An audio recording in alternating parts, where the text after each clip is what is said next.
Hi friends, ಎಲ್ಲರೂ ಹೇಗಿದ್ದೀರಾ? ಎಲ್ಲರೂ ಚೆನ್ನಾಗಿದ್ದೀರಾ ಅಂತ ಅನ್ಕೋತೀನಿ. Welcome to Digi's Skyland. So ನಾನು ತಂದಿರೋ ಇವತ್ತು ಹೊಸ ರೆಸಿಪಿ, ಬಿಸಿ ಬಿಸಿಯಾಗಿರುವಂಥ ವೆಜ್ ಮ್ಯಾಗಿ ರೆಸಿಪಿ. ಸೊ ಯಾವ ಥರ ಒಂದು ಈವ್ನಿಂಗ್ ಟೈಮಲ್ಲಿ ಒಂದು ಈ ಥರ ನೋಡಿ ಎಷ್ಟು ಚೆನ್ನಾಗಿ ಬಂದಿದೆಯಲ್ಲ, ಯಾವುದೇ ಥರ ಒಂದಕ್ಕೊಂದು ಅಂಟ್ಕೊಳ್ಳೋದೇ ರೀತಿ ಒಂದು ಟಿಪ್ಸ್ ಹೇಳ್ತೀನಿ. ಇದರಲ್ಲಿ ಕೊನೆವರೆಗೂ ನೋಡಿ, ಇಲ್ಲಿ ಸ್ಕಿಪ್ ಮಾಡಿದೆ ನೋಡಿ ವೀಡಿಯೋನ. ಸೊ ನೋಡಿ, ಇಲ್ಲಿ ನಾನು ಟಾಪ್ ರಮನ್ ಕರಿ ಅನ್ನೋ ಒಂದು ನೂಡಲ್ಸ್ ಇಲ್ಲಿರೋ ಬ್ರ್ಯಾಂಡನ್ನು ತೊಗೊಂಡಿದ್ದೀನಿ. ಸೊ ಈ ಥರ ಇರುತ್ತೆ, ತುಂಬ ಚೆನ್ನಾಗಿರುತ್ತೆ ನೋಡಿ. ಒಂದು ನೀರನ್ನು ಬಾಯ್ಲ್ ಮಾಡೋಕೆ ಇಟ್ಕೊಂಡಿದ್ದೆ ನಾನು. ಸೊ ಆಲ್ರೆಡಿ ಬಾಯ್ಲ್ ಆಗಿರೋ ನೀರಲ್ಲಿ 4-5 ನಾನು ಮ್ಯಾಗಿ ಪೀಸ್ಗಳನ್ನು ಬಾಯ್ಲ್ ಮಾಡೋಕೆ ಹಾಕ್ಕೊಂಡಿದ್ದೀನಿ. ನೋಡಿ ಇಷ್ಟು ಚೆನ್ನಾಗಿ ಬರ್ತಾಯಿದೆ.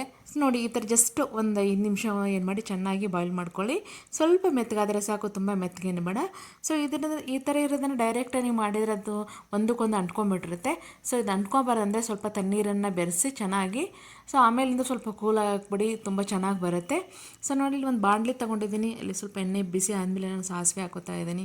ಹಾಗೆ 1-2-3 ಗ್ರೀನ್ ಚಿಲ್ಲಿ ಹಾಕ್ಕೊಂಡಿದ್ದೀನಿ. ಖಾರ ನೋಡಿಬಿಟ್ಟು ಹಾಕ್ಕೊಳ್ಳಿ. ಸೊ ಹಾಗೆ ಸ್ವಲ್ಪ ಕರಿಬೇವು ಸೊಪ್ಪು ಕೂಡ ಹಾಕ್ಕೊಂಡಿದ್ದೀನಿ. ಸೊ ಒಂದು ಈರುಳ್ಳಿನ ನೀಟಾಗಿ, ಮೀಡಿಯಮ್ ಸೈಜ್ ಈರುಳ್ಳಿನ ನೀಟಾಗಿ ಕಟ್ ಮಾಡಿಬಿಟ್ಟು ಹಾಕ್ಕೊಂಡಿದ್ದೀನಿ. ಸೊ ತುಂಬ ಚೆನ್ನಾಗಿರುತ್ತೆ ನೋಡಿ. ಒಂದು ಕ್ಯಾಪ್ಸಿಕಮ್ ಕೂಡ ಹಾಕ್ಕೊಂಡಿದ್ದೀನಿ. ಸೊ ಈ ಥರ ತರಕಾರಿ ಹಾಕೋದ್ರಿಂದ ಮಕ್ಕಳು ಕೂಡ ತರಕಾರಿ ತಿಂತಾರೆ. ಸೊ ನೋಡಿ, ಒಂದು ಕ್ಯಾರೆಟ್ನ ನಾನು ಚಿಕ್ಕದಾಗಿರೋ ಒಂದು ಕ್ಯಾರೆಟ್ನ ಈ ಥರ ಉದ್ದುದ್ದಾಗಿ ಪೀಸ್ ಮಾಡಿ ಹಾಕ್ಕೊಂಡಿದ್ದೀನಿ. ಸೊ ತುಂಬ ಚೆನ್ನಾಗಿರುತ್ತೆ ಒಂದು ವೆಜಿಟೇಬಲ್ ಎಲ್ಲ ಹಾಕ್ಕೊಂಡು ಈ ಥರ ಮಾಡೋದ್ರಿಂದ. ಸೊ 1 ಟೀ ಸ್ಪೂನಷ್ಟು ಶುಂಠಿ ಬೆಳ್ಳುಳ್ಳಿ ಪೇಸ್ಟ್ ಕೂಡ ಹಾಕ್ಕೊಂಡಿದ್ದೀನಿ. ನೀವು ಬೇಕಿದ್ದರೆ ಶುಂಠಿ ಬೆಳ್ಳುಳ್ಳಿನ ನೀಟಾಗಿ ಕಟ್ ಮಾಡಿಬಿಟ್ಟು ಕೂಡ ಹಾಕ್ಕೋಬೋದು. ಸೊ ಇಲ್ಲಿ 1 ಟೀ ಸ್ಪೂನಷ್ಟು ನಾನು ಹಸಿ ಬಟಾಣಿ ಕೂಡ ಹಾಕ್ಕೊಂಡಿದ್ದೀನಿ. ಸೊ ನಾನು ಹಾಗೆ ನೋಡಿ, 1 ಟೊಮ್ಯಾಟೊ, ಮೀಡಿಯಮ್ ಸೈಜ್ ಟೊಮ್ಯಾಟೊನ ನೀಟಾಗಿ ಕಟ್ ಮಾಡಿಬಿಟ್ಟು ಹಾಕ್ಕೊಂಡಿದ್ದೀನಿ. ತುಂಬ ಚೆನ್ನಾಗಿರುತ್ತೆ ಈ ಥರ ವೆಜಿಟೇಬಲ್ಸ್ಗಳನ್ನ ಹಾಕ್ಕೊಂಡು ನೀಟಾಗಿ ಫ್ರೈ ಮಾಡಿಕೊಂಡು ಒಂದು ಮ್ಯಾಗಿ ಜೊತೆ ತಿಂತಾಯಿದ್ರೆ ಮಕ್ಕಳು ಮ್ಯಾಗಿ ತುಂಬ ಇಷ್ಟಪಡ್ತಾರೆ. ಬಟ್ ತರಕಾರಿ ತಿನ್ನಲ್ವಲ್ಲ, ಈ ಥರ ಮಾಡಿಕೊಡಿ, ಅವ್ರು ತರಕಾರಿ ಕೂಡ ತಿಂತಾರೆ. ಸೊ ಅಲ್ಲಿ ಮಸಾಲೆ ಬಂದಿರೋದು, ಆ ಮ್ಯಾಗಿ ಜೊತೆಗೆ ಬಂದಿರೋವಂಥ 2 ಪ್ಯಾಕೆಟ್ ಮಸಾಲೆ ಮಾತ್ರ ಹಾಕೋತಾ ಇದ್ದೀನಿ.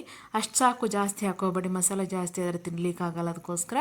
ಸೊ ನೋಡಿ, ಇಷ್ಟೇ ಸಿಂಪಲ್ಲಾಗಿ ಚೆನ್ನಾಗಿ ಸ್ವಲ್ಪ ಕ್ಯಾರೆಟ್ ಎಲ್ಲ ಗಟ್ಟಿಯಾಗಿರುತ್ತೆ. ಸ್ವಲ್ಪ ಎಣ್ಣೆಯಲ್ಲಿ ಚೆನ್ನಾಗಿ ಫ್ರೈ ಆಗಬೇಕು. ಸೊ ಆ ಥರ ಫ್ರೈ ಮಾಡ್ಕೊಳ್ಳಿ. ಸೊ ಬೇಗ ಫ್ರೈ ಆಗಬೇಕಂದ್ರೆ ಈ ಥರ ಸ್ವಲ್ಪ ಉಪ್ಪು ಹಾಕ್ಕೊಳ್ಳಿ, ರುಚಿ ತಕ್ಕಷ್ಟು ಉಪ್ಪನ್ನು ಸೇರಿಸ್ಕೊಳ್ಳಿ.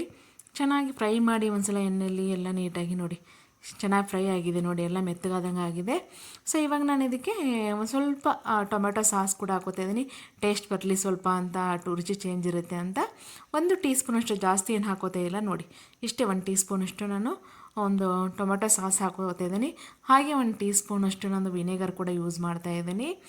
ಸ್ವಲ್ಪ ಟೇಸ್ಟ್ ಚೆನ್ನಾಗಿರಲಿ, ಈವ್ನಿಂಗ್ ಟೈಮು ಈ ಚಳಿಗಾಲದಲ್ಲಿ ತಿಂತಾಯಿದ್ರೆ ಸ್ವಲ್ಪ ಚೆನ್ನಾಗಿರುತ್ತೆ ಅನ್ನೋಕ್ಕೋಸ್ಕರ ನಾನು ಸ್ವಲ್ಪ ವಿನೆಗರ್ ಹಾಕೋತೀನಿ. ಇದು ಆಪ್ಷನಲ್, ಇದ್ದರೆ ಹಾಕ್ಕೊಳ್ಳಿ, ಇಲ್ಲ ಅಂದರೆ ಸ್ಕಿಪ್ ಮಾಡ್ಬೋದು. ಸೊ ಹಾಗೆ ನೋಡಿ, ಇಲ್ಲಿ ನೀವು ಆಲ್ರೆಡಿ ನಾನು ರೆಡಿ ಮಾಡಿ ಇಟ್ಕೊಂಡಿದ್ದಲ್ವ, ನೋಡಿ ಎಷ್ಟು ಚೆನ್ನಾಗಿ ಆಗಿದೆ ನೋಡಿ. ಸ್ವಲ್ಪ ತಣ್ಣೀರನ್ನೇ ಬಿಟ್ಟಿದ್ದು, ಹಾಗಾಗಿ ಬಿಡಿ ಬಿಡಿಯಾಗಿ ಯಾವುದೂ ಒಂದಕ್ಕೊಂದು ಅಂಟ್ಕೊಂಡಿಲ್ಲ, ಇಷ್ಟು ಚೆನ್ನಾಗಿ ಬರುತ್ತೆ. ಸೊ ನೀಟಾಗಿ ಎಲ್ಲನೇ ಮಿಕ್ಸ್ ಮಾಡ್ಕೊಳ್ಳಿ, ತುಂಬಾ ಚೆನ್ನಾಗಿ ಬರುತ್ತೆ. ಸೊ ನೀವು ಮಕ್ಕಳಿಗೆ ಮಾಡಿಕೊಡಿ, ತುಂಬಾ ಇಷ್ಟಪಡ್ತಾರೆ. ನೋಡಿ ಎಷ್ಟು ಸಖತ್ತಾಗಿ ಬಂದಿದೆ ನೋಡಿ. ನೋಡ್ತಾ ಇದ್ದರೆ ಹೊರಗಡೆ ಮಾಡಿ ತಿಂತಾ ಇರ್ತಲ್ವ, ಸ್ಟ್ರೀಟ್ ಫುಡ್ ಥರ, ಆ ಥರನೇ ಕಾಣಿಸ್ತಾ ಇದೆ. ಸೊ ಮನೇಲೇ ಈ ಥರ ನೀವು ಮಾಡ್ಕೊಂಡು ತಿನ್ನಿ, ಹೆಲ್ದಿಯಾಗಿರುತ್ತೆ. ಹಾಗೆ ಸ್ವಲ್ಪ ಟೇಸ್ಟ್ಗೋಸ್ಕರ ಸೋಯಾ ಸಾಸ್ ಕೂಡ ಆ್ಯಡ್ ಮಾಡ್ತಾಯಿದ್ದೀನಿ. 1 ಟೀ ಸ್ಪೂನ್ ಅಷ್ಟು, ಜಾಸ್ತಿ ಏನು ಹಾಕ್ತಾಯಿಲ್ಲ ನಾನು. ಸೊ ನೋಡಿ, ಇಲ್ಲಿ ಜಸ್ಟ್ ಅಷ್ಟೇ 1 ಟೀ ಸ್ಪೂನಷ್ಟು ಅಷ್ಟೇ ಹಾಕ್ತಾ ಇರೋದು. ಸೊ ನೋಡಿಬಿಟ್ಟು ಹಾಕ್ಕೊಳ್ಳಿ, ಇದು ಕೂಡ ಆಪ್ಷನಲ್, ಇದ್ದರೆ ಹಾಕ್ಕೊಳ್ಳಿ, ಇಲ್ಲ ಅಂದರೆ ಸ್ಕಿಪ್ ಮಾಡ್ಬೋದು. ಸೊ ಯೂಶ್ವಲಿ ಯಾರು ತರಕಾರಿ ಇಲ್ಲದೇ ಹಾಗೆ ಮಾಡೋದಕ್ಕಿಂತ ಈ ಥರ ತರಕಾರಿ ಹಾಕಿ ಮಾಡಿ, ಮಕ್ಕಳು ಕೂಡ ಇಷ್ಟಪಟ್ಟು ತಿಂತಾರೆ, ಎಲ್ಲರೂ ಇಷ್ಟಪಟ್ಟು ತಿಂತೀರ. ಸೊ ಸಖತ್ತಾಗಿರುತ್ತೆ. ನಿಮಗೂ ಕೂಡ ಒಂದು ಈವ್ನಿಂಗ್ ಟೈಮಲ್ಲಿ ಸ್ನ್ಯಾಕ್ಸ್ ಚೆನ್ನಾಗಿರುತ್ತೆ. ವೀಕೆಂಡ್ ಬಂತು, ಮಕ್ಕಳಿಗೆ ಕೂಡ ಮಾಡಿಕೊಡಿ. ಸೊ ಫೈನಲಿ ಸ್ವಲ್ಪ ಕೊತ್ತಂಬರಿ ಸೊಪ್ಪು ಕೂಡ ಹಾಕ್ತಾಯಿದ್ದೀನಿ. ಸೊ ನೋಡಿ, ರೆಡಿಯಾಗಿದೆ. ತಿನ್ನೋಣ ಮ್ಯಾಗಿನ. ಸೂಪರಾಗಿ ಬಂದಿದೆ ನೋಡಿ. ಚೆನ್ನಾಗಿ ಮಿಕ್ಸ್ ಮಾಡ್ಕೊಳ್ಳಿ, ಎಲ್ಲನೂ ಸೇರಿಸಿ ಒಂದ್ಸಲ. ನೋಡಿ ಇಷ್ಟು ಚೆನ್ನಾಗಿ ಬಂದಿದೆ. ಸೊ ಹೀಗೆ ಯಾರಾದರೂ ಹೊಸಬ್ರು ನನ್ನ ಚಾನಲ್ ನೋಡ್ತಾ ಇದ್ದಾರೆ, ಸಬ್ಸ್ಕ್ರೈಬ್ ಆಗಿ, ಲೈಕ್ ಮಾಡಿ, ಶೇರ್ ಮಾಡಿ, ಕಮೆಂಟ್ ಮಾಡಿ, ಹೀಗೆ ನಮ್ಮ ಚಾನಲ್ನ ಒಂದು ಪ್ರೋತ್ಸಾಹಿಸಿ ಅಂತ ಹೇಳ್ತಾ. ಸೊ ನೋಡಿ, ಮ್ಯಾಗಿ ರೆಡಿಯಾಗಿದೆ, ತಿನ್ನೋಣ. ಸೊ ಇಷ್ಟು ಸಖತ್ತಾಗಿ ಬಂದಿದೆ. ಹೀಗೆ ನೀವು ಕೂಡ ಮನೇಲಿ ಟ್ರೈ ಮಾಡಿ, ಹೇಗಾಗಿದೆ ಅಂತ ಕಮೆಂಟ್ ಹಾಕಿ. ಸೊ ನೋಡ್ತಾ ಇರಿ ನಮ್ಮ ಚಾನಲನ್ನು.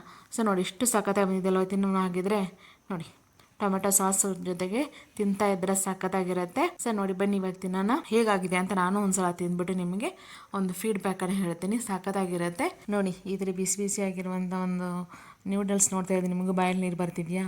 ಸೊ ಲೇಟ್ ಮಾಡಬೇಡಿ, ಮನೆಗೆ ಹೋಗಿ ನೀವು ಒಂದ್ಸಲ ಮಾಡ್ಕೊಂಡು ತಿನ್ನಿ, ಸಖತ್ತಾಗಿರುತ್ತೆ. ಸೊ ಸೂಪರ್ ಆಗಿದೆ. Thank you for watching my video.